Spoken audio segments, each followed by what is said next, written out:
Hello you all, good morning. तर आज होता माझ्या क्लासचा सेकंड डे. तर सगळ्यात पहिले मी एक्सरसाइजलाच गेले. त्यानंतर मी आवरलं वगैरे आणि मग क्लासवर आले. कालची जी मेहंदी मुलींनी भिजवलेली होती ती बघा अशी डायलिस झालेली आहे. आणि त्याच्यानंतर मग मी त्यांना सांगितलं की डायलिस झाल्यानंतर तुम्ही असं चेक करायचं की ग्रीन मेहंदी दिसते का. जर ग्रीन दिसली तर त्यानंतर मग ते स्टेन वगैरे यायला काही प्रॉब्लेम नाही होणार असं समजायचं. सो मी खूप डिटेलमध्ये नॉलेज दिलं त्यांना मेहंदी पेस्टचं. त्यानंतर मग सगळे कोन मेकिंगसाठी रेडी झाले.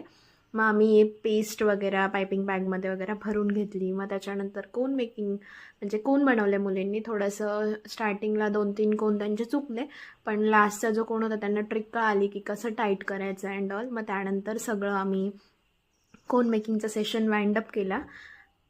त्याच्यानंतर मग त्यांच्या लायनिंगचं सेशन सुरू झाला. मग लायनिंग वगैरे बघा तुम्ही. First day of the work स्टुडंट्सचं कसं आहे आणि लास्ट डे मी तुम्हाला दाखवेल कसं असतं. थँक्यू.